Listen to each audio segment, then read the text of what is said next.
Euh, Moi, je voulais te demander, est-ce que tu penses que l'acte sexuel, tu vois, comme on nous le présente, peut-être partout dans le monde, mais surtout au Maroc, est-ce qu'il est un peu normé, tu vois, d'un côté, enfin, au début, tu as les préliminaires qui font pas vraiment partie du vrai sexe comme on l'entend.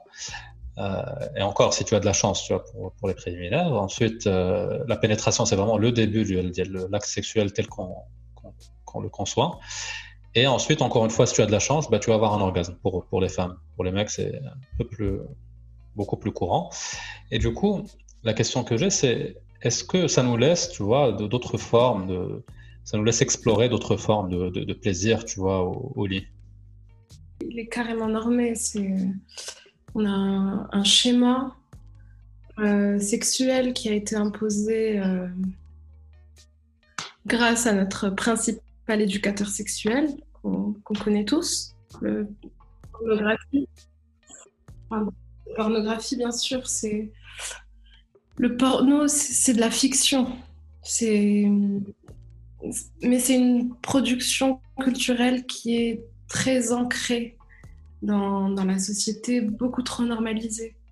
Les, les petits garçons, pour vulgariser, mais même les petites filles, mais il y a plus de petits garçons, je pense, dès leur plus jeune âge, s'ils trouvent le moyen par,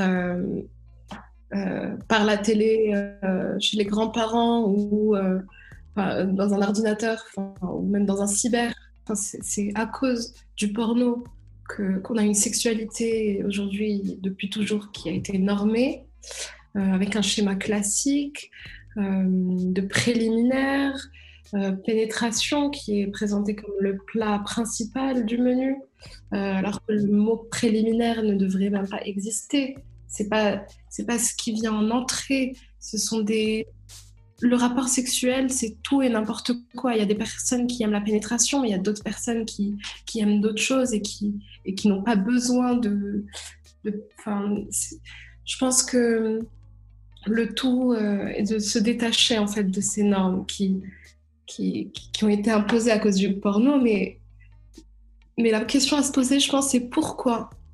Pourquoi les jeunes se tournent-ils vers le porno? Parce qu'on n'a pas d'éducation sexuelle en fait. Si on avait une éducation sexuelle, peut-être qu'il y aurait d'autres moyens de s'informer. Les jeunes veulent juste voir comment on fait en fait. Et quand ils voient un schéma tout fait, quand on est jeune et qu'on voit ce genre de scénario, on les prend pour acquis et, euh, et on les reproduit en fait.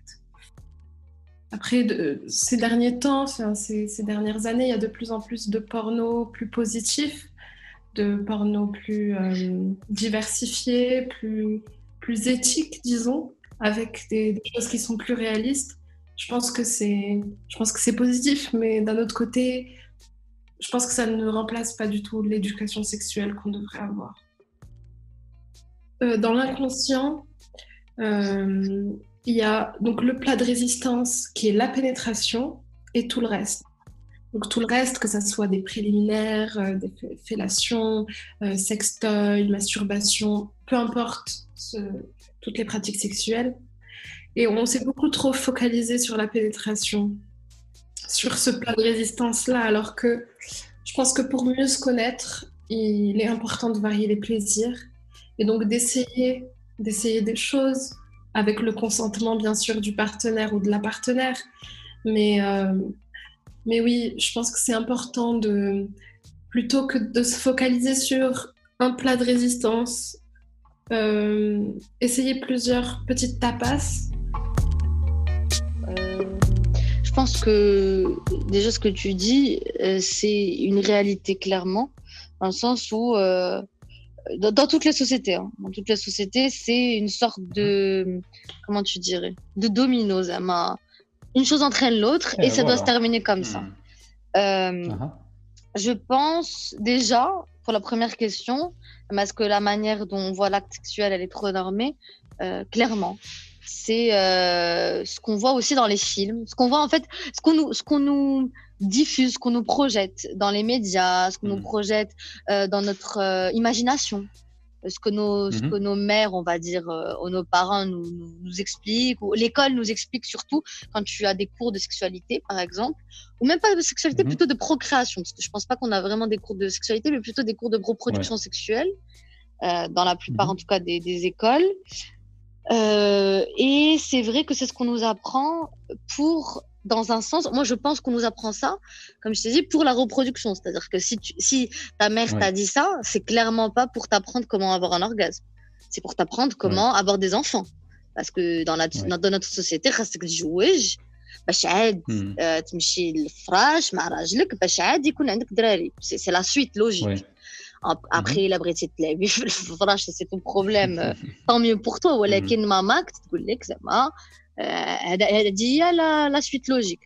Donc, je pense que ça, ce n'est pas. Il faut pas utiliser ces questions de normes pour parler de rapport sexuel, mais plutôt de parler de reproduction sexuelle. Parce que dans un sens, c'est comme ça que ça marche. Hein. Si tu vas avoir un enfant, il faut que tu aies une pénétration. Tu peux pas dire, je vais juste faire des prélis, c'est pas possible. Donc ça, je pense qu'il faut juste changer le mot, juste le mot, et remplacer rapport par reproduction. Et puis, est-ce que ça laisse de la place pour d'autres formes de plaisir au lit?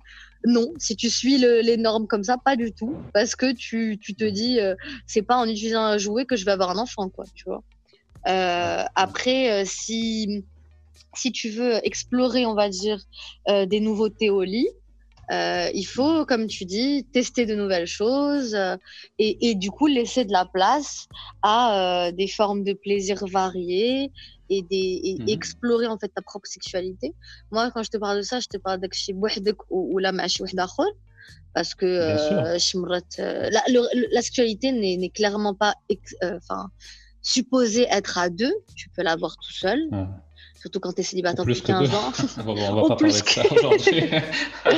En tout cas, tu peux l'avoir individuellement et à plusieurs. Collectivement, à plus de un, si ça nous plaît. Mais en tout cas, je pense que ce qui est dommage, c'est de la génération d'Anna, ça laisse beaucoup plus de place à la discussion, à la parole, etc. C'est quoi un sextoy, nanani, c'est quoi la masturbation, est-ce qu'on peut faire ça, est-ce qu'on peut faire ça, les jeux, c'est quoi un jeu? Quand tu grandis, tu te poses ce genre de questions. Et notre génération, elle laisse plus la parole à ça, alors qu'avant, je peux te dire qu'il y a 10-15 ans au Maroc, entre amis, je pense qu'il n'y avait même pas le mot jeu qui sortait. C'est quoi un jeu? Mais là, c'est vrai que les jeunes se pose plus de questions et je pense que et ça permet clairement, là c'est de l'exploration, hein, c'est pas n'importe qui peut se permettre ou là qui peut tester ce genre de choses, hein. Il y en a, ils sont tellement rigides et c'est pas rigide, peut-être maybe more old school, plus réservé dans ce genre de choses, qu'ils vont se dire non, moi je fais les trucs de base, le reste c'est un peu trop pour moi, tu vois. Mais c'est vrai que si tu pars du principe que tu veux te reproduire sexuellement, à part si c'est pour bien t'exciter, que tu veux jouer à des jeux et tout, je pense que tu n'as pas vraiment besoin de rajouter des petits éléments nouveaux à ton acte. Mais si tu veux avoir une sexualité, c'est dommage, hein. Bien sûr. Totalement. T'as totalement raison. Je pense que culturellement, on accorde beaucoup d'importance à la pénétration et du coup, à l'orgasme masculin surtout, qui est considéré, comme tu as dit, comme le vrai sexe, ou bien il marque en tout cas la fin du rapport sexuel. Et ça fait que y a pas trop de place à tout ce qu'il y a autour. Et de la masturbation, les jeux et tout ça. Et il y a aussi cette fausse image que, par exemple, les autres pratiques, comme la masturbation, c'est un peu la sexualité des gens qui n'ont pas de sexualité.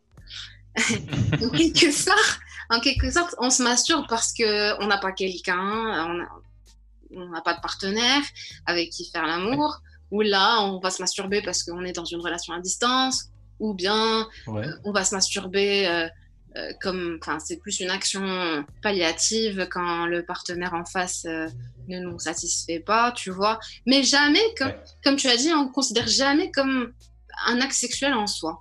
Alors que c'est totalement faux, en fait, parce que comme je t'avais dit avant, il y a plein de femmes qui n'ont pas du tout leur plaisir à travers la pénétration. Et elles trouvent plus leur plaisir dans le sexe oral, qui est considéré comme préliminaire. Je ne sais pas pourquoi. Alors qu'en fait, juste le sexe oral, il peut faire objet d'une relation, d'un acte sexuel en bonne et due forme, et c'est tout, tu vois. Bien sûr, oui. C'est-à-dire qu'on n'est pas obligé d'aller jusqu'à la pénétration, tu vois. Et d'ailleurs, d'avoir une mouchkil, c'est que on n'a pas d'éducation sexuelle, donc la majorité des Marocains, ils vont chercher leur éducation sexuelle dans le porno. Oui, bien sûr. Et le porno, bien sûr, il diffuse l'éducation, là, super mensongère sur la sexualité. Tu trouves le porno mainstream qui va instrumentaliser le sexe des femmes et un peu du coup juste comme un accessoire. Et à côté, c'est phallocentré. Tout est autour du pénis, de la pénétration, comme tu dis. Donc, c'est-à-dire que le rapport intime il commence quand l'homme bande. Et pour ça, il faut des préliminaires. Et s'il y a des préliminaires pour la femme, c'est uniquement dans le but qu'elle mouille et qu'elle soit prête à accueillir l'homme. Et ensuite, vient le rapport sexuel à proprement dit, qui est la pénétration. Et ça finit quand l'homme éjacule. Et c'est tout. Et donc, c'est ça, en fait, l'éducation... Enfin, c'est ça l'image que les Marocaines ont de la relation sexuelle. Et ça fausse du coup un peu l'imaginaire et ça donne pas lieu à l'imaginaire pour explorer d'autres choses. C'est aussi historique, ça, là, en plus du manque d'éducation en ce moment, mais ça a aussi des racines historiques. C'est-à-dire que Hadi Chhal, l'orgasme féminin en tant que tel, les scientifiques pensaient qu'il jouait un rôle dans la reproduction. Ils pensaient que les beaux orgasmes faisaient de beaux bébés. C'était aussi, quand j'ai fait un enregistrement avec une autre fille pour cet épisode, elle m'a dit que chez les Grecs, il y a en 600 avant Jésus-Christ, c'était aussi le cas. L'orgasme, c'était une condition essentielle. Ils pensaient que c'était nécessaire pour avoir un enfant, comme l'éjaculation est nécessaire pour féconder. Ils pensaient que l'orgasme était aussi nécessaire. Et je me suis dit, on a perdu beaucoup de bonnes pratiques. Mais on peut elle a la croyance.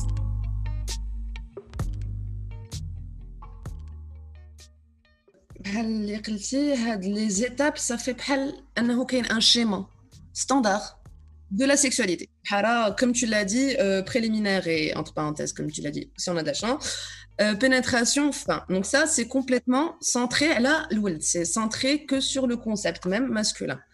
Alors que tout acte sexuel commence dès la première stimulation. Alors la définition de l'acte sexuel, enfin le début, c'est la stimulation qui active les schémas, les étapes de l'excitation pour enfin atteindre l'orgasme ou pas. Donc, par rapport à ça, c'est bien dommage. C'est bien dommage pour tout le monde, que ce soit pour l'homme ou pour la femme. Parce que il faut aller dans une communication, il faut se découvrir doucement. وبغيت نقول للبنات بشويه عليكم إلا بغيتو ديروا شي حاجه ديروها إلا ما بغيتوش ديروها إلا vous vous sentez pas à l'aise مع راسكم vous vous sentez pas prête à faire quoi que ce soit بشويه عليكم les limites ديال شنو كيطرا sont définies par vous-même. C'est à vous de savoir donc posez-vous la question, est-ce que je suis prête à faire ça ou pas? Est-ce qu'il me met assez en confiance pour faire ça ou pas? Et pareil pour vous, messieurs, posez des questions, demandez si ça va pas, est-ce que tu es bien, est-ce que tout va bien. Il faut pas avoir honte de parler flact, il faut pas avoir honte de chercher, il faut pas avoir honte. Ou donc aussi, pour continuer sur cette lancée d'Yalna, donc préliminaire, c'est différent entre l'homme et la femme. La femme a plus besoin de plein de stimulation, et même l'homme, hein, les gens, les amis, tout le monde, le sexe ne concerne pas que les organes génitaux. La sexualité, le plaisir, c'est tout l'être humain, c'est toute la personne. Qu'il y a plein de zones érogènes qu'il faudra chercher, découvrir. C'est au contraire, ne rentrez pas dans les schémas classiques. Essayez de découvrir. Ayez des fous rires. Soyez ridicules. Binatkoum. De toute façon, c'est entre vous. Donc, pour ça, il faut arrêter de se centrer sur le pénis ou le vagin seulement, mais aussi voir tout l'ensemble. Parce que plus d'abord la constitution de l'orgasme en soi, plus la température monte, on va dire, plus l'excitation s'accentue et un peu plus chez les femmes dans ce sens-là, plus l'orgasme sera puissant, ou les plaisirs et la sensation que tout ça que va procurer va être très très intéressant, on va dire. Donc ça, c'est de la volupté qu'il faudra rechercher et allez-y doucement, à votre rythme, soyez curieux. Et qu'est-ce que je voulais dire aussi? Oui, aussi pour les femmes, on a dit atteindre l'orgasme. Bien. Alors, juste petit super pouvoir féminin, contrairement à ces messieurs qui ont où l'éjaculation signe la fin de l'acte, même si je suis pas d'accord, mais pour eux, signe la fin du plaisir. Les femmes sont multi-orgasmes. C'est-à-dire que voilà, c'est un super pouvoir, mesdames. Je sais que là, le problème, c'est qu'il n'y en a pas assez. Je vous dis, il peut y en avoir beaucoup. Donc c'est ça un avantage. Donc, essayez de découvrir tout ça. Essayez de savoir que, déjà, comme on a dit, c'est pas le but, mais qu'il peut y en avoir plusieurs. Il peut y en avoir plusieurs, c'est d'autres sécrétions. Et en soi, l'orgasme, c'est on va dire, d'un point de vue cérébral, c'est comme, on va dire, une explosion d'héroïne. C'est une explosion cocktail d'hormones, cocktail de neurotransmetteurs, cocktail de plaisir ça se passe dans la tête. Donc, dans tous les cas, voilà, quoi. C'est une chose qu'il faudra connaître, se trouver entre vous. Donc, non, c'est dommage que ce soit juste comme ça.